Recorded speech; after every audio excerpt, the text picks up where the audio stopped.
آج کا جو آپ دو پاکستان مسلم لیگ کی رہنما عائشہ گل علی کے ساتھ. عائشہ صاحب آپ کا بہت بہت شکریہ. Thank you very much. یہ آپ نے سیاست تو شروع کی، مشرف صاحب کا بھی ساتھ رہا، پیپلز پارٹی بھی، پاکستان تحریک انصاف، پھر اپنی پارٹی بنائی، اور پھر یہ کیا سوچی مسلم لیگ میں آ گئی؟ یہ گھاٹے کا سودا تو نہیں کر لیا؟ بسم اللہ الرحمن الرحیم. Thank you very much.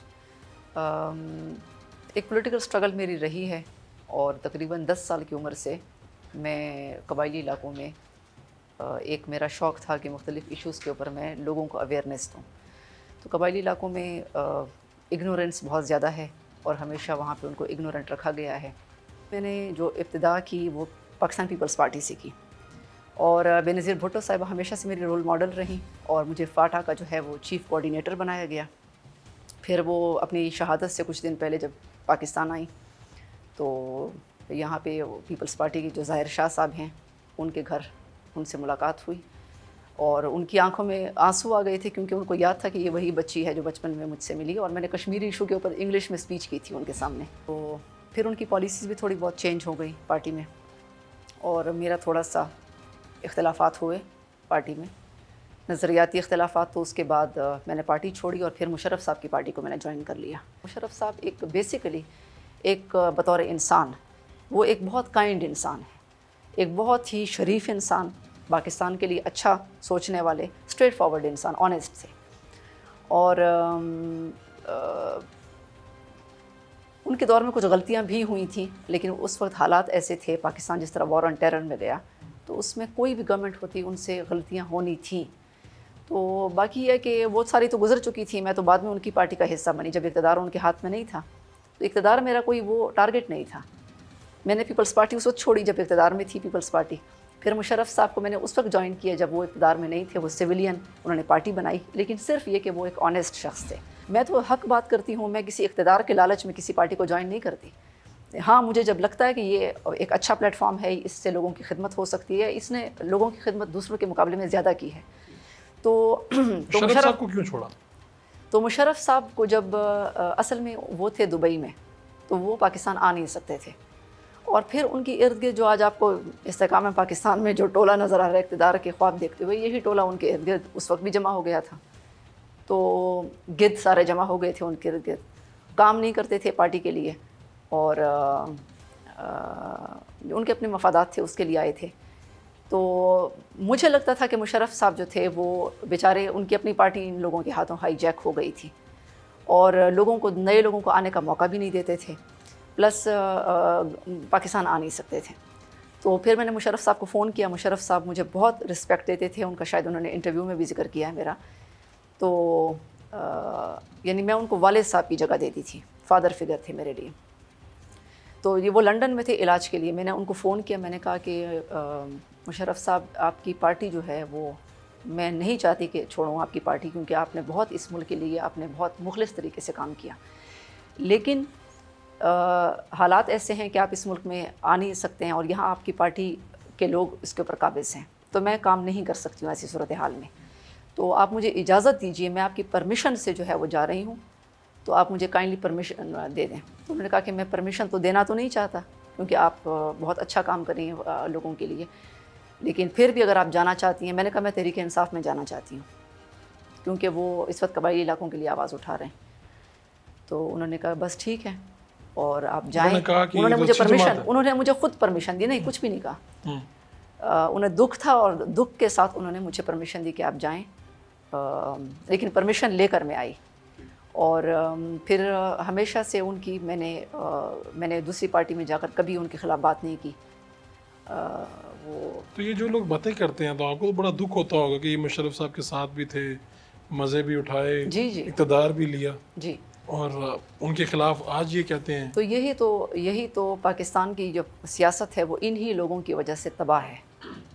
یہ سیاست کو انہوں نے گالی بنا دی ہے ایسے لوگوں نے.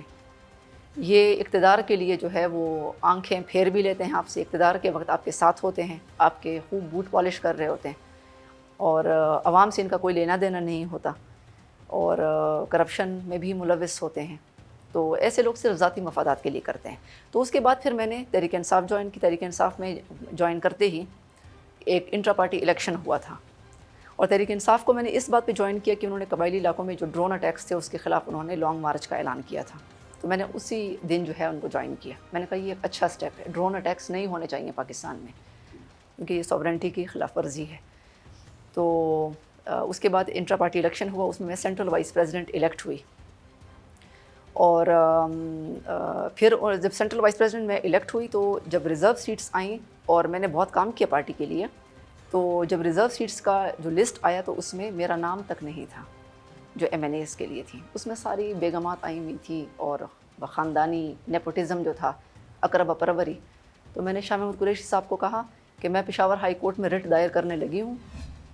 وہ مجھے کوئی نہیں جانتا تھا اس وقت، پی ٹی آئی چیئرمین کوئی نہیں جانتے تھے. میں نے کہا یہ میں رٹ دائر کرنے لگی ہوں، اور ہم تو پی ٹی آئی میں اس لیے آئے تھے کہ جو نظریاتی لوگ ہیں ان کو اپنا حق ملے گا، جنہوں نے کام کیا ہے، جو مخلص ہیں. یہ کیا کہ جن کے پاس پارٹی ممبرشپ نہیں ہے وہ بیگمات جو ہیں وہ آ کر گھروں کی جو بیگمات ہیں ان کو اپنے ریزرو سیٹس پہ ڈال دیا. تو آپ نے کہا کہ اس وجہ سے میں ریٹ کرنے لگی ہوں. میں نے کہا میں تو پشاور ہائی کورٹ میں ریٹ کروں گی. انہوں نے کہا کہ تو شاہ محمود قریشی صاحب نے مجھے فون کیا کہ بی اس کی وجہ سے بہت بڑی بدنامی ہوگی، ہماری پارٹی ہماری الیکشنز میں جانے والی ہے اور اچھا رزلٹ بھی آئے گا. تو پھر اس بنیاد پر پھر میں نے ریٹ پٹیشن واپس لی اور انہوں نے پھر میرا نام جو ہے وہ ڈال دیا. اور آپ ایم این اے بن کے یعنی یہ ہے کہ اس پارٹی میں نظریاتی لوگوں کے لیے بہت مشکلات تھیں، یہ جو آپ کے سامنے ہے اس وقت. کتنے سال لگے آپ کو یہ سمجھنے میں کہ وہاں پہ پارٹی میں مشکلات ہیں؟ یہ تو مجھے شروع سے ہی دن سے پتہ چل گیا. انٹر پارٹی الیکشنز ہوئے 2012 میں، اور 2013 میں پھر ریزرو سیٹس آ گئیں، اور پھر اس کے بعد 2017 رفتہ جو کرپشن کے باتیں ہیں وہ تو بعد میں آتی گئیں. تو مطلب کرپشن کوئی ایک بندہ تو نہیں کر رہا تھا، اس میں مختلف جو منسٹرز بنے تھے، جو ایم پی ایز بنے تھے، ان کی طرف سے تھی. عائشہ گل علی صاحبہ کو کیا مشکلات آئیں اور یہ اپنا سفر بتا رہی ہیں. ایک شارٹ کمرشل بریک پھر حاضر ہوتے ہیں.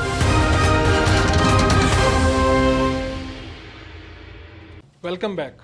2017 میں آپ نے پارٹی چھوڑی تحریک انصاف، جی اور اتنے سنگین الزامات لگائے چیئرمین پی ٹی آئی پہ. کیا آپ ابھی بھی ان الزامات پر قائم ہیں؟ میں نے تو اس وقت جو بات کہی تھی وہ یقیناً میں نے ہوا میں تو بات نہیں کی ہوگی نا، یقیناً کوئی بات ہوگی جو میں نے کی ہے. اور پھر اللہ تعالیٰ جو ہے وہ انسان اپنی عادات سے پہچانا جاتا ہے، اللہ تعالیٰ اپنی نشانیوں سے پہچانا جاتا ہے. تو اللہ تعالیٰ کی جو نشانیاں ہیں وہ آپ کے سامنے آ گئی ہیں، جو بھی باتیں آ رہی ہیں. اور میں فی الحال وہ جو ماضی میں جو باتیں ہم نے کی ہیں وہ ساری قوم کے سامنے تو فی الحال اس کو آپ رہنے دیں. آپ کہتے ہیں کہ اس چیپٹر پہ بات نہ کیجیے؟ جی اس پہ فی الحال کیونکہ بہت بات ہو بھی چکی ہے اور میڈیا کے سامنے ساری بات آ بھی چکی ہے، تو فی الحال یہ ہے کہ اب تو جو نئے حالات ہیں. لیکن اب آپ پاکستان مسلم لیگ کی ایڈیشنل جنرل سیکرٹری بن کر سامنے آئی جی ہیں. آج میری اپوائنٹمنٹ ہوئی ہے. آپ الیکشن لڑنا چاہتی ہیں، الیکشن لڑیں گی، بہت سے لوگوں کو آپ ٹکٹس دیں گی. یہاں پر چیئرمین پی ٹی آئی جو ہیں وہ ان کو پاکستان کی بہت بڑا ایک طبقہ ووٹ دیتا ہے. تو لوگ سوال اٹھائیں گے سب سے پہلے آپ پہ کہ 2013 میں 2012 میں آپ پارٹی میں ہیں اور 2017 میں جا کے الزامات لگاتی ہیں. اتنے سال 2013 میں جب یہ سب کچھ ہوتا رہا تو آپ خاموش کیوں رہیں؟ کس ڈر سے خاموش؟ یہ آہستہ آہستہ یہ چیزیں آپ کے سامنے آتی جاتی ہیں. آپ ایک لیول ہوتا ہے، برداشت کا لیول ہوتا ہے، وہ ختم ہو جاتا ہے آپ کا. اور پارٹی کے اندر نظریاتی ورکرز کو جو امپورٹنس نہیں تھی وہ بھی تھا، پلس یہ کہ جب میں ایم این اے بنی تو اس میں پھر خیبر پختونخوا کی جو گورنمنٹ کی کرپشن ہے اس کے اوپر ہم اکثر آواز اٹھاتے تھے، لیکن اس کے اوپر بھی اتنا نوٹس نہیں لیا جاتا تھا. یہ سب پی ٹی آئی کے نظریاتی ورکرز کو پتہ ہے. پلس یہ اس میں مورلی بھی ایسی بات تھی کہ جو جس طریقہ سے میں نے بات کی تھی اس وقت، ریولیشنز کی تھی میں نے، وہ اپنی جگہ پر موجود تھی. اور وہ کورٹ میں بھی گئیں؟ جی. آپ نے چیف جسٹس صاحب کو خط پہ لکھا؟ نہیں وہ چھوڑ دیں، وہ ایک جو بھی تھا پارلیمنٹری کمیٹی کا، وہ ساری چیزیں آپ کے سامنے، وہ ثبوت آپ کے سامنے ہے. پلس میرے بعد جو ثبوت آپ کے سامنے آئے، ٹھیک ہے نا، آڈیو لیکس کی صورت میں، وہ تو اب اس سے بڑا کیا ثبوت چاہیے آپ کو، ٹھیک ہے نا. اور اللہ تعالیٰ تو سب کچھ سامنے لے آتا ہے. ان آڈیو لیکس پہ آپ جاتی تو سپریم کورٹ میں کمیشن بنواتی جا کے؟ ٹائم بار جب آہستہ آہستہ جب آپ کا ایک بات آپ کی برداشت سے باہر ہو جاتی ہے، اور ایک بات نہیں ہوتی، بہت ساری باتیں مل کر، تو پھر آپ جو ہے وہ سٹیپ اٹھاتے ہیں. اور اب تحریک انصاف کے چیئرمین جو ہیں وہ ایک مطلب قصہ پارینہ بن چکے ہیں، ماضی کا قصہ بن چکے ہیں. تو مجھے بھی اب اچھا نہیں لگتا کہ ایک مطلب ایک مردے کے اوپر میں جو ہے وہ اس قسم کی بات کروں. آپ انڈر ایسٹیمیٹ کر نہیں نہیں، میں اس طرح بات نہیں کر رہی. میں مطلب پولیٹیکلی اب وہ مطلب جو کرنٹ سچویشن ہے ٹھیک ہے اس میں جو اس میں آپ کو لگتا ہے کہ وہ مظلوم ہے وہ نہیں، مظلوم کی بات نہیں، مظلوم تو بالکل بھی نہیں ہے. میں یہ کہہ رہی ہوں کہ 9 مئی کو جو واقعہ ہوا اس کی وجہ سے پاکستانی قوم جو ہے وہ بہت زیادہ، کیونکہ ہمارا تو یہی پاکستان گھر ہے اور دنیا میں کبھی بھی نہیں ہوتا کہ آپ اپنی سیاست کے لیے، اپنی اقتدار کے لیے آپ اپنے گھر کو آگ لگا دیں. کچھ بھی کبھی بھی یہ نہیں ہوتا. تو یہ اس بات پر پاکستانی لوگ بہت زیادہ یعنی ان میں غصہ پایا جاتا ہے. اور اب ان کے اوپر میں کیا بات کروں. آپ بینظیر صاحبہ کو اپنی والدہ کی طرح سمجھتی تھی. جی جی. آپ مشرف صاحب کو اپنے والد صاحب کی طرح سمجھتی جی، تھی. مطلب وہ فادر فگر، مدر فگر کی طرح تھے، جس طرح پوری قوم کے لیے وہ ایک کائنڈنیس تھی ان کی. آپ چیئرمین پی ٹی آئی کو کس نظر سے دیکھتے تھے؟ میں تو ان کو مطلب اپنا پہلے تو میں لیڈر سمجھتی تھی. یعنی آپ ان کو، اگر ان کے اندر بھی آپ کو اپنا فادر فگر نظر آتا تھا؟ مطلب وہ پولیٹیکل پارٹی کے جو ہیڈ ہوتے ہیں وہ سب کے لیے فادر فگر ہوتے ہیں. ٹھیک ہے، آپ تو یہی سمجھ کے فادر فگر، بالکل ہم سب کے لیے فادر فگر تھے. اور میں ہماری جو مطلب ہماری ایج کے جو لوگ ہیں ان کے لیے تو آبویسلی فادر فگر تھے. بڑی گالیاں بھی آئیں اس کے بعد. ہمارے جلسوں میں بھی جو ہے وہ سسٹم بدلا. مطلب ایک گانے اور ناچ گانے اس کا سسٹم آیا ہمارے جلسوں میں. تو آپ تب بھی مخالفت کرتی تو تھی؟ میں یہ سمجھتی ہوں کہ ہمارے جو نوجوان ہیں ان کی پڑھائی پر بہت توجہ دینی چاہیے، ان کی تعلیم پر بہت توجہ دینی چاہیے، کیونکہ ان کے جو والدین ہیں وہ بہت پریشان ہیں. ہمارے نوجوان جو ہیں وہ صرف ٹائم ویسٹ کرتے ہیں، پولیٹیکل پارٹی کے سلوگنز اور یہ نعرے لگاتے ہیں، جھنڈے اٹھاتے ہیں. تو اپنا جو فیوچر ہے وہ ان کا اس کے اوپر بہت بڑا کوسچن مارک ہوتا ہے. جو کرپشن کے لیے کہتا تھا کہ آپ بھی کر لیں، تو آپ کو تو بہت برا لگتا ہوگا کہ یہ مجھے، میں آئی کس لیے ہوں. آف کورس، لیکن ماحول تو یہی تھا نا، ماحول تو یہی تھا. اس میں کرپشن بہت بڑھ گئی تھی اور ڈپارٹمنٹس میں کرپشن اور رشوت کے بغیر کام نہیں ہوتا تھا اس دور میں. تو مطلب یہ کہ ان کے دور میں اور ان باقی ادوار میں کوئی فرق نہیں تھا، سیم تھے. مطلب سیم تھے بالکل، بلکہ ان کے دور میں زیادہ ہو گئی تھی کرپشن. تو جس پارٹی میں آپ ہیں یہ لوگ بھی اقتدار میں رہے ہیں. چودھری شجاعت صاحب وزیر اعظم رہے، سیٹوں پہ رہے، ان کے بھائی، ان کے بیٹے، یہ سارے لوگ تو وہی لوگ ہیں. آپ کون سا نئی جماعت میں آئی ہیں؟ یہ سب کچھ وہیں پہ ہے جہاں پہ شروع ہوا تھا، وہیں پہ ختم. دیکھیں، میں کاف لیگ کے پاسٹ کے بارے میں تو بات نہیں کر سکتی کیونکہ وہ تو اس وقت میں تھی نہیں. لیکن اس کے دور میں لیکن اس کے دور میں جو خوشحالی تھی، میں نے آپ کو بتایا، قرضے واپس کیے گئے. جس پیپلز پارٹی کی حکومت کے دور کا آپ یہاں پر مرثیہ پڑھ رہی ہیں، کہہ رہی ہیں کہ یہ کیا ہوا ہے، اسی پیپلز پارٹی کے ساتھ تھی یہ کاف لیگ. ڈپٹی وزیر اعظم تھے پرویز. جی، میں یہی سارا کچھ یہی ہوا. اگر آپ کہہ رہی ہیں کہ میں کسی کے پاس کا جواب دہ نہیں ہوں، تو پھر تو چیئرمین پی ٹی آئی کے پاس کا کوئی سوال نہیں ہونا چاہیے. مستقبل آج پہ بات ہونی چاہیے. نہیں، میں تو کاف لیگ کی بات کر رہی ہوں کہ جی کاف لیگ کی میں بات کر رہی ہوں کہ کاف لیگ کے دور میں خوشحالی تھی اور باقی ادوار سے آپ کمپیئر کریں ان کو تو پھر وہ چیز آپ کو صاف نظر آ جاتی ہے. آپ سمجھتے ہیں کہ یہ سب پارٹیوں میں بہتر پارٹی؟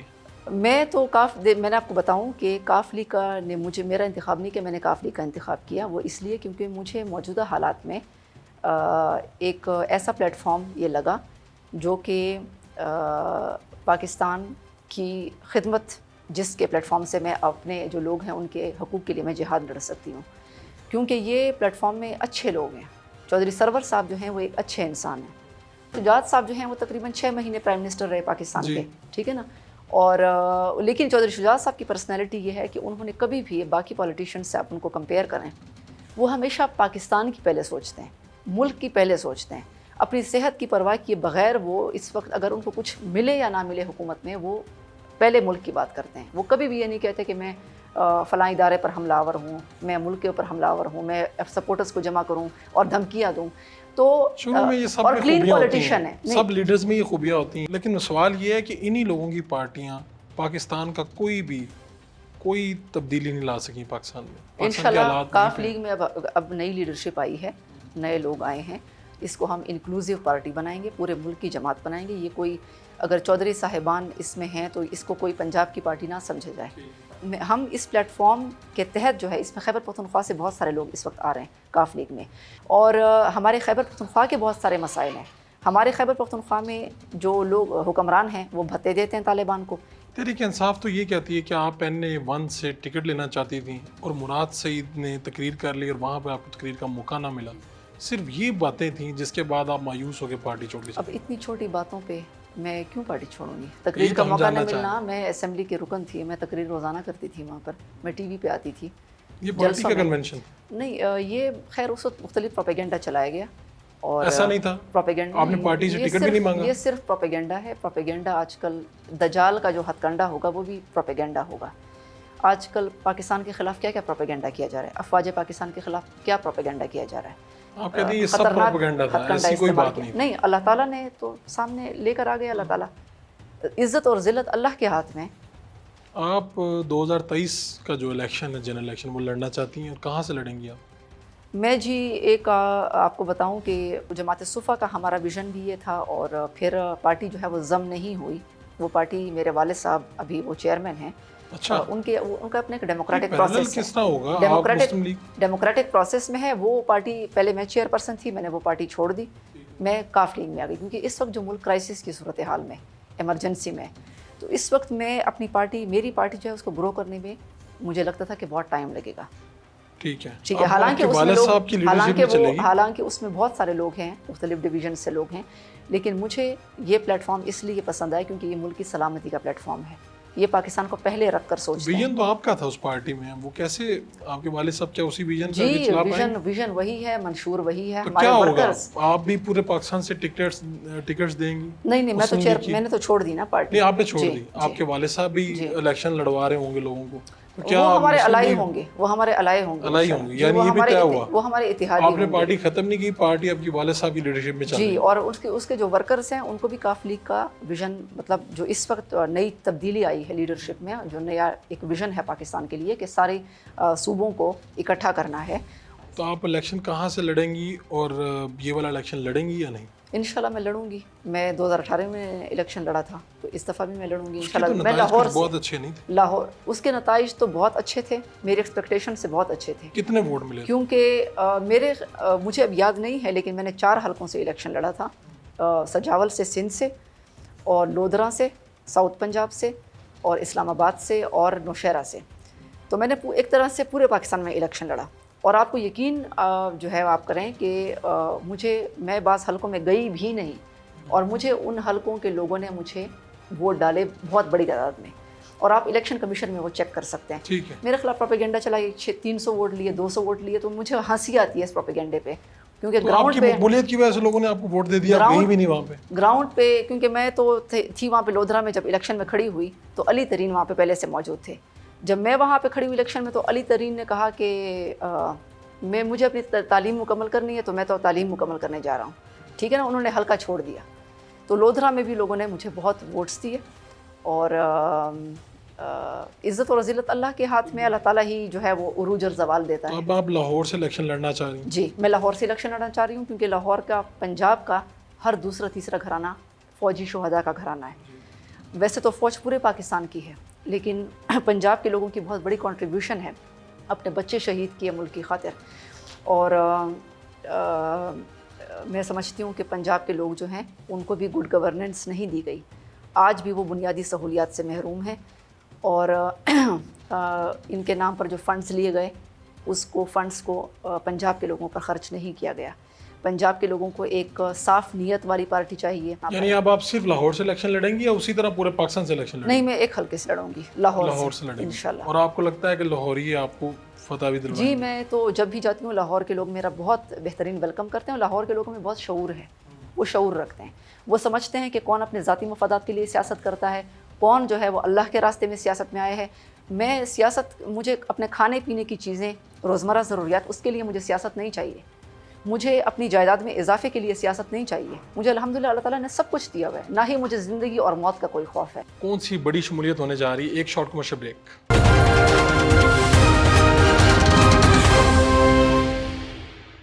Welcome back. آپ کا ذریعہ روزگار کیا ہے؟ انکم کہاں سے آتی ہے؟ دیکھیں، بس یہ تو ہماری فیملی ماشاءاللہ انکم ہے، اور اللہ تعالیٰ کا ایک معجزاتی، اللہ تعالیٰ کا ہم پر فضل ہے کہ ہماری فیملی انکم ہے، اور وہ اس میں کوئی چیز میرے لیے کمی نہیں ہے. اور فیملی کی طرف سے مکمل سپورٹ ہے مجھے. اور میں اللہ تعالیٰ کے راستے میں صرف اس راستے میں آئی. کوئی سوچ بھی نہیں سکتا تھا کہ عائشہ گل علی دوبارہ سیاست میں آئے گی. تو یہ جو آپ کے اوپر گزری ہے، اتنا میرے خلاف پروپیگنڈا کیا گیا. کوئی کچھ نہیں گزری، لیکن پروپیگنڈا کیا گیا میرے خلاف، ہمیں آئسولیٹ کیا گیا. ٹھیک ہے, لوگوں کا برین واش کیا گیا کہ یہ مطلب ہمارے کریکٹر اسیسینیشن کی لیکن گئی. آپ کو مشکلات تو پیش آتی ہیں. تو وہی نا مشکلات ہیں ہماری. اور ہماری مطلب میری بہن کے ہاسپٹل پر حملہ ہوا بنوں میں, اور یعنی بہت تکلیف ہمیں سامنا ہوا, لیکن میں پھر بھی اس راستے سے اس لیے نہیں ہٹی. اور مجھے پتہ بھی تھا کہ اقتدار آنے والا ہے, اقتدار کے لیے تو لوگ پارٹی میں آتے ہیں, تو میں چلی گئی. تو اور جب بھی میں پولیٹیکل پارٹیز میں گئی, اب مسلم لیگ کاف کو آپ دیکھ لیں, یہ بظاہر کوئی بڑی پولیٹیکل پارٹی نہیں ہے. اگر مجھے پارٹی میں جانا ہوتا تو میں جو بڑی پولیٹیکل پارٹیز ہیں اس میں جا سکتی تھی. مجھے آفرز تھیں, مسلم لیگ نون, پیپلز پارٹی, بالکل مجھے آفرز تھیں, مجھے بہت ہائی لیول سے آفرز تھیں. میں نہیں گئی کیونکہ میرا اپنا ایک ویژن ہے. میں اپنے ویژن کو کمپرومائز کر کے میں کسی پارٹی میں مجھے گھٹن کا احساس ہوتا ہے, میں نہیں رہ سکتی اس پارٹی میں. پلس میں نے دوسری پولیٹیکل پارٹیز میں ایک وڈیرانہ جاگیردارانہ اور نوابوں والا نظام دیکھا. ٹھیک ہے نا, محلات سے آتے ہیں, پھر عوام, غریب عوام کی آوازیں لگاتے ہیں سارے پولیٹیکل پارٹیز میں. ایک پولیٹیکل پارٹی کو میں نہیں کہہ رہی. اور جو M N As M P As ہیں وہ آپ کے باقاعدہ ان کے پاؤں پڑتے ہیں لیڈرشپ کے. تو اللہ کے سوا تو ہمیں کسی کے نیچے جھکنا نہیں چاہیے. یہ جو بات آپ کر رہی ہیں, کبھی آپ نے اس کا عملی مظاہرہ دیکھا؟ مطلب یہ کہ پاکستان کا جو پولیٹیکل سسٹم ہے وہ ڈائنیسٹک پولیٹیکل سسٹم ہے, موروثی نظام ہے. اس میں تو آپ کی پارٹی بھی, اس میں چودھری شجاعت صاحب صدر ہیں جی, ان کے 2 بیٹے, ایک جنرل سیکرٹری پنجاب ہیں اور ایک سینئر نائب صدر ہیں. تو پیچھے پارٹی کیا ہے؟ لیکن چیف آرگنائزر آپ کا کون ہے؟ ایک چودھری سرور صاحب. ٹھیک ہے نا. اور عائشہ 3 گلالئی مرکزی عہدوں پر وہ خود ہیں. 3 مرکزی عہدوں کی بات جو ہے وہ میں آپ کو یہ بتاؤں کہ چودھری سرور صاحب مین اس وقت فرنٹ پہ جو ہیں, جن کے پاس ساری پاورز ہیں, وہ چودھری سرور ہیں. And he does not belong to the Chaudhry family. ٹھیک ہے. عائشہ گلالئی کو مرکزی رول دیا گیا ہے. مجھے سب لوگوں کے ساتھ رابطہ کرنے, میٹنگز کرنے, سب پاورز میرے پاس ہیں. تو میں کوئی چودھری فیملی سے تعلق نہیں رکھتی, میں فاٹا سے تعلق رکھتی ہوں. تو ہماری پارٹی میں ایک کمیٹی بنی ہے, اس میں ہر ایک کا, چودھری شجاعت صاحب کا بھی ایک ووٹ ہے, چودھری سالک کا بھی ایک ووٹ ہے, چودھری سرور کا بھی ایک ووٹ ہے, عائشہ گلالئی کا بھی ایک ووٹ ہے. ہماری 4 صوبوں سے جو لوگ ہیں ان کا ایک ایک ووٹ ہے. وہ ایک یہ نہیں کہ چودھری شجاعت صاحب ون مین شو کی طرح جو ہے وہ ایک فرد واحد کا فیصلہ کریں گے یا ان کا بیٹا کرے گا. ہم جمہوری طریقے سے, جو میں نے نظام پڑھا ہے, دیکھا ہے, تب جا کر میں نے اس پارٹی کو جوائن کیا, اور انشاءاللہ اس نظام کو مزید بہتر بنائیں گے. پاکستان میں جمہوریت کو بہتر بنانے کی ضرورت ہے, جمہوریت کو پارٹی کے اندر بھی بہتر بنانے کی ضرورت ہے, جمہوریت کو باہر بھی, کیونکہ اسٹیبلشمنٹ کا سہارا ہم نہیں لینا چاہتے. اچھا, یہ اسٹیبلشمنٹ کی بی ٹیم نہیں بنے گی؟ نہیں, بالکل بھی نہیں بنے گی. بالکل بھی, اگر کسی زمانے میں تھی تو اب نہیں بنے گی. اب اس میں لیڈرشپ ایسے آ گئی ہے کہ ہم عوام کے حقوق کے لیے آئے ہیں, اور ہم جب تک عوام کو آپ اکاؤنٹیبل نہیں ہوں گے تو آپ اپنی پرفارمنس کیسے بہتر بنائیں گے؟ ایسا کوئی لمحہ آئے تو آپ پارٹی سے اپنی راہیں جدا کر لیں؟ بالکل میں نہیں, ہم اپنی پارٹی کا بالکل راہ جدا کر لیں گے ہم لوگ, کیونکہ اسٹیبلشمنٹ کی پارٹی فی الحال یہ ہے نہیں. اور اگر کسی موقع پر ایسا ہوا تو ہم اس میں آواز بھی بلند کریں گے. ہم اس کو ایکسیپٹ نہیں کریں گے. اور یہ خالصتاً جو ہے وہ عوام کی پارٹی ہے. اس کے اندر بھی جمہوری طریقے سے ہم عہدے بھی تقسیم کریں گے, لوگوں کو لے کر آ رہے ہیں. بھی ہمارے خیبر پختونخوا سے بہت سارے لوگوں نے شمولیت اختیار کی ہیں. تو آپ کیا اسی پلیٹ فارم سے اگر دعوت دیں گے ان کو, صدر پی ٹی آئی جو چودھری پرویز لائی ہیں, کہ وہ بھی واپس آ جائیں اپنی پارٹی میں؟ اس میں وہ تو ان کا اپنا انٹرسٹ ہے کہ وہ آنا چاہتے ہیں یا نہیں آنا چاہتے, لیکن فی الحال ہماری پارٹی میں عام لوگ آ رہے ہیں. میرا جو فوکس ہے وہ پاکستان کے عام لوگ ہیں. 99% جو عام لوگ ہیں وہ نوجوان ہیں, وہ خواتین ہیں, وہ معذور طبقے کے لوگ ہیں, وہ ٹرانس کمیونٹی کے لوگ ہیں, ہمارے کسان ہیں, ہمارے مزدور ہیں. یعنی یہ لوگ آپ کی ترجیح نہیں ہے, آپ کے یہ عام لوگ ترجیح ہیں؟ عام لوگ ہماری ترجیح ہیں, کیونکہ آپ کا جو سیاسی جماعت ہے وہ آپ کی نہ تو اسٹیبلشمنٹ کے کندھے پر سوار ہو کر آپ کامیاب ہو سکتے ہیں, اور نہ ایلیٹ کلاس اور الیکٹیبلز کو لا کر آپ کامیاب ہو سکتے ہیں. اب جب الیکٹیبلز یہ ایک پارٹی بنی ہے, نئی بنی تو نہیں ہے لیکن جمع ہو گئے ایک جگہ, پارٹی تو نہیں ہے, نہ منشور ہے نہ آئین ہے, ایک جگہ جمع ہو گئے مفادات کی خاطر. تو الیکٹیبلز جو ہیں ان کے پیچھے جو ہے وہ آپ کو پتہ ہے.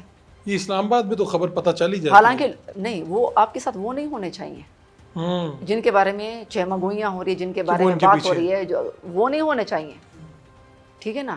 آپ کے پیچھے ہمیں کنفرم نہیں ہے کہ کون ہے ان کے پیچھے, لیکن بات ہو رہی ہے, کنفرم نہیں ہے. لیکن یہی بتاتے ہیں آبویسلی جو ہے ان لوگوں نے, اگر اپنا جو اسٹیبلشمنٹ ہے وہ کہتی ہے کہ ہم نے ڈسٹینس کر لیا اپنے آپ کو پالیٹکس سے, جو ان کا پچھلا تجربہ ہے انہوں نے توبہ کر لی ہے.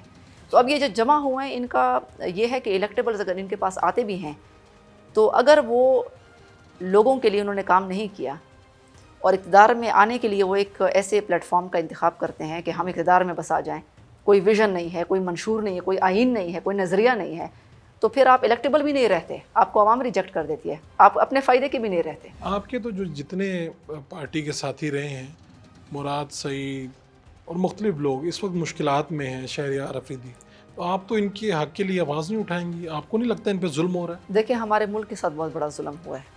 میں تو ملک کی بات کروں گی. اگر ہمارا ملک نہیں ہوگا تو آپ کے پاس اربوں روپے آپ نے یہاں سے کمائے ہوں تو آپ باہر جائیں گے, آپ سیکنڈ کلاس سٹیزن ہوں گے, ٹھیک ہے, اور آپ کا ملک نہیں رہے گا تو آپ افغان مہاجرین کی ہمارے سامنے ہے, تو ہاں کیا ہمیں عبرت نہیں ہونی چاہیے؟ پاکستانی فوج کے اوپر جو حملے جو ہو رہا ہے ہوئے, ٹھیک ہو رہا ہے. پاکستانی فوج کے اوپر میں تو اس کے اوپر بات نہیں کروں گی, وہ قانون ہے پاکستان میں, ٹھیک ہے, قوانین کے اوپر عائشہ گلالی یہ آپ کوئی بات نہیں کر سکتے. لیکن میں یہ کہتی ہوں کہ جو بے گناہ پی ٹی آئی کے لوگ ہیں, ورکرز ہیں, وہ بیچارے تو جیلوں میں ہیں, ٹھیک ہے نا, لیکن جو ایک پلیٹ فارم پہ آتے ہیں, ایک پریس کانفرنس کرتے ہیں, اور ایک پریس کانفرنس میں مذمت کرنے کے بعد اور جو ہے وہ پی ٹی آئی کو چھوڑنے کے بعد یعنی کہتے ہیں کہ ہم نے سیاست چھوڑ دی, اگلے ہی دن وہ دوبارہ سیاست میں آ جاتے ہیں, تو ان کی مجبوری ہے. یعنی ایک پریس کانفرنس سے ان کو آزادی مل جاتی ہے, پی ٹی آئی کے ورکرز کو آزادی نہیں ملتی پریس کانفرنس سے. تو میں تو یہ کویسچن کرتی ہوں کہ انصاف کا دوہرا معیار کیوں ہے؟ ہماری عدالتیں جو ہیں یہ ان کو منسٹرز اور M P As M N As کو صرف امپورٹنس دیں گی. یعنی آپ کہہ رہے ہیں کہ کوئی کہہ دے کہ میں ہمارا سیاست عدالتی چھوڑ دوں. نظام ٹھیک نہیں ہے, ہمارا عدالتی نظام ٹھیک نہیں ہے. وہ آپ کی شکل دیکھ کر, آپ کا اسٹیٹس دیکھ کر جو ہے وہ فیصلہ دیتی ہے, ٹھیک ہے نا. منسٹر کے ساتھ اور رویہ ہوتا ہے, جج صاحبان کا معذرت کے ساتھ, کارکن غریب کارکن کے ساتھ اور رویہ ہوتا ہے. غریب لوگوں کو تو غریب تو مجبوری کے تحت چوری کرتے ہیں نا, مجبوری کے تحت کوئی ڈاکہ ڈالا ہوگا, مجبوری کے تحت کوئی قتل کیا ہوگا, لیکن ان غریبوں نے بیچاروں ملک, قانون اس ملک میں صرف غریب مانتا ہے, قانون کی جو حکمرانی ہے وہ غریب صرف مانتے ہیں. سر تسلیم خم ہوتا ہے ان کا بیچاروں کا, آپ ان کو جیل میں ڈالیں, ان کو پھانسی لگائیں, کچھ بھی کریں, وہ بیچارے تیار ہیں قانون کی عملداری کے لیے. قانون کون نہیں مانتا؟ قانون آپ کے جو پولیٹیکل جو بڑے طاقتور ہیں وہ نہیں مانتے. کرپشن بھی کریں گے, آپ ان سے پوچھیں تو الٹا آپ کو بلیک میل کریں گے کہ فلاں لوگوں جو ہے وہ اپنے کارکنوں کا استعمال کریں گے. تحریک انصاف کے وہ کون سے اور اب صاف تو چہرے حد ہیں, کراس ہو گئی. وہ کون سے صاف چہرے ہیں جن کے بارے میں آپ کو پتہ کہ یہ لوگ تو ٹھیک ہیں اور آپ ان کو دعوت دیں گے کہ پاکستان مسلم لیگ جی کا ہم اچھے لوگوں کو دعوت دے رہے ہیں تحریک انصاف میں. اور میں یہ بھی کہتی ہوں کہ دیکھیں, اگر میں کسی دن اگر یہی سلسلہ جاری رہا کہ بڑے بڑے جو لوگ ہیں وہ پریس کانفرنس پہ چھوٹتے ہیں, تو پھر مجھے بلانا پڑے گی ایک پریس کانفرنس جس میں تحریک انصاف کے جو عام کارکن ہیں جو جیلوں میں ہیں, جن کو 10 سال 20 سال کی سزا ہوئی ہے, حالانکہ وہ بیچارے کسی کے اشتعال میں آئے, انہوں نے خود کیا بھی نہیں ہے, وہ پلاننگ انہوں نے نہیں کی. پلانرز جو ہیں وہ آزاد پھر رہے ہیں, اقتدار کے خواب دیکھ رہے ہیں, اور جو بیچارے اشتعال میں آئے, ریاست مخالف نعرے لگائے, وہ بیچارے جیلوں میں. تو میں انشاءاللہ ایک پریس کانفرنس بلاؤں گی ان کے لیے, ان کے حق میں کے لیے. ان کو اسلام آباد پریس کلب میں بلاؤں گی, ان کی پریس کانفرنس میں کرواؤں گی کہ وہ بھی مذمت کرتے ہیں, ٹھیک ہے نا, وہ بھی مذمت کرتے ہیں. پلس پاکستان کی جیلوں میں جو عام قیدی ہیں, مجبوری کے قیدی, کسی نے غربت کے ہاتھوں کوئی چوری کی ہوگی بچوں کو کھانا کھلانے کے لیے, انہی پولیٹیکل پارٹیز کی بیڈ گورننس کی وجہ سے, کرپشن کی وجہ سے, تو میں ان کو بھی بلاؤں گی. اور وہ جس دن میں کال دوں گی پھر وہ بہت بڑا مسئلہ بن جائے گا, ٹھیک ہے نا. پھر وہ پریس کانفرنس کریں گے, وہ مذمت کریں گے, اسٹیمپ پیپر بھی دیں گے کہ ہم مذمت کرتے ہیں, جو کس نے قتل کیا, جس نے چوری کیا, یا میں نے 9 مئی میں جو کسی کے اشتعال میں آ کر کیا, تو پھر آپ کو پھر ان کو بھی معاف کرنا پڑے گا. 2 قانون نہیں چلیں گے. چیئرمین پی ٹی آئی کا مستقبل کیا ہو سکتا ہے اور پاکستان مسلم لیگ کیا کرنے جا رہی ہے؟ ایک شارٹ کمرشل بریک, پھر حاضر ہوں.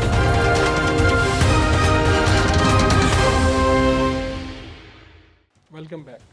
آپ نے تو ہمیشہ انسانی حقوق کی آواز بلند کی ہے. جی آج عالمی تنظیمیں بھی یہ بات کر رہی ہیں اور پاکستان میں بھی بہت سے لوگ یہ بات کر رہے ہیں کہ چیئرمین پی ٹی آئی کے ساتھ بڑا ظلم ہو رہا ہے.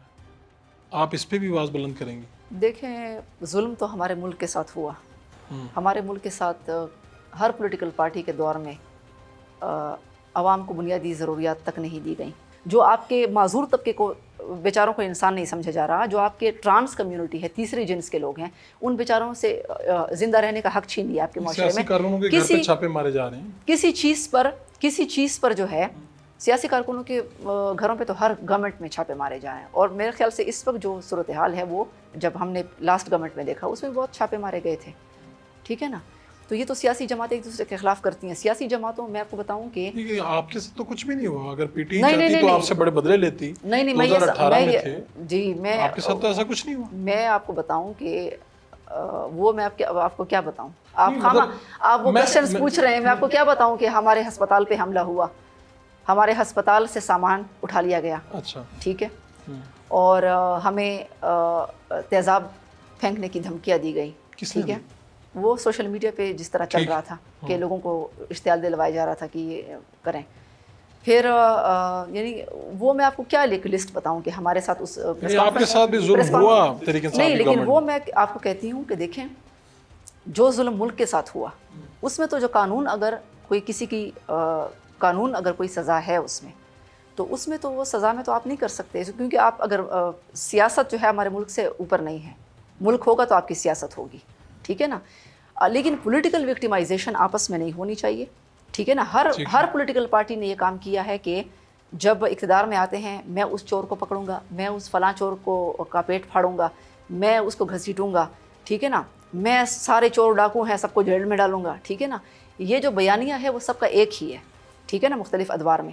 لیکن ہوتا یہ ہے کہ جب گورنمنٹ میں آتے ہیں تو کرپشن ان کے بہت بڑے بڑے اسکینڈلز آتے ہیں، اور پھر طریقہ کار بھی سب کا ایک جیسا ہے. جب ان سے تلاشی لینے کی بات کی جاتی ہے تو جو ادارہ تلاشی لینے کی بات کرتا ہے اس ادارے کے اوپر یہ حملہ آور ہو جاتے ہیں. لیکن یہ تو الزام لگتے ہیں، آپ پہ بھی لگے، آپ کے والد صاحب پہ بھی لگے، مجھ پہ لگے، مجھ پہ بالکل لگے، کرپشن، جی مجھ پہ لگے، لیکن میں تلاشی دینے سے میں اکاؤنٹیبلٹی سے نہیں گھبرائی. نیب نے میرے پیچھے، نیب آئی، نیب کو انہوں نے کہا کہ نیب انہوں نے پیسے کھائیں، نیب میرے پیچھے آئی، میں نے نیب کے خلاف ایک سٹیٹمنٹ نہیں دیا کیونکہ میرا اپنا ضمیر صاف تھا، میں نے کچھ کیا نہیں تھا. تو نیب نہیں، اگر ایف بی آئی آپ کے پیچھے آئے، نیب آئے، یعنی کوئی بھی آپ اسکاٹ لینڈ یارڈ بلا لیں، اگر آپ کے اپنے یعنی دامن آپ کا صاف ہے، آپ نے کچھ کیا نہیں ہے غلط، تو آپ کو کس چیز کا ڈر؟ تو نیب کو کچھ نہیں ملا، میرے گاؤں تک چلے گئے، کچھ نہیں ملا. تو یہ جو کہتے ہیں نا کہ نیب پولیٹیکلی وکٹیمائزیشن کر رہی ہے، یہ سب کا بیانیہ ایک ہے. یہ سمپل بات ہے، آپ تلاشی دے دیں. آپ جو ایک اسکینڈل ہے جو آپ کے پوری قوم کے سامنے بھی آ چکا ہے، بچہ بچہ جانتا ہے، اس میں آپ ایک فیکٹ سے بات کریں، عدالتیں بھی موجود ہیں، آپ اس میں ڈاکومنٹس رکھیں. آپ سمجھتی ہیں کہ نیب ایک مؤثر ادارہ ہے، اسے کام ٹھیک کر رہا ہے؟ میرے خیال سے اکاؤنٹیبلٹی کے اداروں کو کام کرنے دیا جائے. اور کوئی بھی سیاسی، میں آپ کو بتاؤں کہ پاکستان کے جو سیاستدان ہیں، ہمارے ملک کے عوام کو یہ شعور دینا ضروری ہے کہ اکاؤنٹیبلٹی کرنا کسی سیاستدان کا کام نہیں ہے، یہ آپ کو بیوقوف بناتے ہیں. اکاؤنٹیبلٹی کرنا انڈیپینڈنٹ اداروں کا کام ہوتا ہے. سیاستدان کا کام جو ہوتا ہے وہ عوام کو ریلیف دینا ہوتا ہے. اب اس وقت تو آئین میں آپ کے صدر اور وزیر اعظم کو ایگزمپشن ہے، میں اس کے خلاف ہوں. صدر اور وزیر اعظم کو کیوں آپ نے ایگزمپشن دی ہوئی، کیوں امپیونٹی دی ہوئی آپ نے؟ اگر وہ کرپشن کرتا ہے، باہر ملکوں میں جب کرپشن ہوتی ہے، جب خلفائے راشدین کا دور تھا، حضرت عمر بن عبدالعزیز کا دور تھا، ان کے دور میں تو وہ اکاؤنٹیبلٹی کے لیے حاضر ہوتے تھے، خلیفہ ہوتے تھے، لیکن اکاؤنٹیبلٹی کے لیے حاضر ہوتے تھے. یہاں پہ تو وزیر اعظم عدالت جاتا ہے، یہاں پر وزیر اعظم اور جو صدر ہے ان کو ایک امپیونٹی حاصل ہوتی ہے. ان کو جب وہ وزیر اعظم بنتے ہیں تو ان کو ایک قسم کا ان کو ایک رعایت مل جاتی ہے کہ آپ اس وقت تک ان کو ہاتھ نہیں لگا سکتے، آپ ان کو آپ اریسٹ نہیں کر سکتے، ان سے آپ پوچھ گچھ نہیں کر سکتے. تو عدالتیں وزیر اعظموں کو گھر بھیج دیتی ہیں، آپ کو کیوں لگتا ہے ایسا نہیں؟ میں یہ سمجھتی ہوں کہ اکاؤنٹیبلٹی دیکھیں، اب دیکھیں علوی صاحب کے اوپر کتنے کیسز تھے، ٹھیک ہے نا، پی ٹی وی پر حملے کی آڈیو لیکس آئیں، ساری چیزیں آئیں، صدر بننے کے بعد لیکن محفوظ ہو گئے. وہ جو ہے ان کے اوپر ایک بلینکٹ امپیونٹی ہے، ٹھیک ہے نا، تو ان کے اوپر انویسٹیگیشن کوئی نہیں کر سکتا. میرا جو ویژن ہے پاکستان کے لیے، اکاؤنٹیبلٹی کے ادارے مضبوط ہوں، آپ کے منسٹر کو وہ پکڑ سکیں، آپ کے وزیر اعظم کو بھی پکڑ سکیں، آپ کے صدر کو بھی پکڑ سکیں. وزیر اعظم صدر کو گرفتار کر لیں. جس دن ان کو یہ ڈر ہوگا نہیں تو وزیر اعظم کیا کرپشن کرے گا؟ وزیر اعظم عوام سے وعدہ کر کے آئے کہ آپ کا جو پیسہ ہے وہ میں آپ کے اوپر لگاؤں گا. تو وزیر اعظم جب وہ پیسہ قرضے لیتا ہے باہر سے اور پھر قرضے عوام کے اوپر خرچ نہیں ہوتے، آپ سرکاری اسکولوں کی حالت دیکھ لیں، سرکاری اسپتالوں کی حالت دیکھ لیں، پولیس اسٹیشنز کی حالت دیکھ لیں، لوور جوڈیشری کی حالت دیکھ لیں. آپ کی پارٹی کی حکومت آئی تو ایسا ہوگا کہ جو کرپشن کرے گا، چاہے وہ صدر ہو، وزیر اعظم ہو یا وزیر اعلیٰ ہو، اگر وہ غلط پریکٹس کرتا ہے، اگر وہ کسی میل پریکٹس میں شامل ہے، کسی غلط کرپٹ پریکٹس میں شامل ہے، تو وہ اس پر اکاؤنٹیبلٹی کے اداروں کو اس کو ایکشن لینا چاہیے. اس کو کوئی امپیونٹی جو ہے وہ حاصل نہیں ہونی چاہیے. پلس یہ ہے کہ ہمارے ملک میں جو ہمارے کسان ہیں، ہمارے کسانوں کا حقوق ملنے چاہیے، اور ہمارے مزدوروں کو حقوق تحفظ ملنا چاہیے. میں تو چاہتی ہوں کہ ہمارے کسانوں اور مزدوروں کی سیٹیں ہوں پارلیمنٹ میں. جس طرح خواتین کے لیے ریزرو سیٹس ہیں اسی طریقے سے ان کی بھی ریزرو سیٹس ہونی چاہیے, تاکہ کیونکہ ہمارے پارلیمنٹ میں صرف کارخانہ دار بیٹھا ہوا ہے, مزدور نہیں بیٹھا ہوا. ہمارے اس پارلیمنٹ میں صرف جو ہے وہ وڈیرا بیٹھا ہوا ہے, زمیندار بیٹھا ہوا ہے, اور کسان نہیں بیٹھا ہوا. تو وہ اپنے حق کے لیے آواز نہیں بلند کر سکتے. وہ ان کے لیے کوئی ان کی سیٹس ہونے چاہیے. میں یہ بھی ویژن رکھتی ہوں کہ اچھا ہماری جو اکانومی ہے وہ کیوں بہتر اس لیے بھی نہیں ہو رہی کیونکہ ہماری جو ایمبیسیز ہیں وہ ایمبیسیز کام نہیں کر رہی. میرا تو ذاتی تجربہ یہ ہے کہ ایمبیسیز کام نہیں کر رہی, کیونکہ ایمبیسیز میں جو بیٹھے ہوئے لوگ ہیں وہ یا تو اپنوں کو بھرتی کر رہے ہوتے ہیں اس میں, یا وہ اپنا ذاتی کوئی بزنس ہے, کوئی کمپنی ہے, اس کو پروموٹ کر رہے ہوتے ہیں. ایمبیسیز ٹریڈ کے لیے پاکستان ایز اے ملک کے لیے وہ کوشش نہیں کرتے, اپنے ذاتی کسی کاروبار کو وہاں پہ پروموٹ کر رہے ہوتے ہیں, ذاتی بزنس کو. پاکستان کے اچھے تعلقات ہیں بہت زیادہ پوری دنیا میں, اس کو ٹریڈ ریلیشنز میں تبدیل کرنے کی ضرورت ہے. اور ہمارا واحد جو تبدیل ہوا ہے ٹریڈ ریلیشنز میں وہ ہمارا سی پیک ہے بہت بڑا. لیکن سی پیک کو کس طریقے سے نقصان پہنچایا گیا, چائنا کے ساتھ ہمارے جو تعلقات ہیں وہ ایک ٹریڈ کی صورت میں آ گئے ہیں اب. یہ بہت بہترین بات ہے, لیکن اس کو بھی خراب کرنے کی کوشش کی گئی.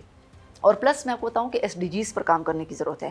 ایس ڈی جیز پہ کام ہوگا, آپ کے ملک میں ہم آہنگی ہوگی, سندھی پختون بلوچی پختون پنجابی کی لڑائی نہ ہو, شیعہ سنی کی لڑائی نہ ہو, تو آپ کے ملک میں ٹورزم آئے گی, آپ کے ملک میں امن ہوگا, آپ کے ملک میں انویسٹمنٹ آئے گی, تو اس سے آپ کے ملک میں ماحول بہتر ہوگا. یہ سرسبز علاقے تو پوری دنیا میں ہیں, لیکن آپ کے ملک میں امن ہونا چاہیے.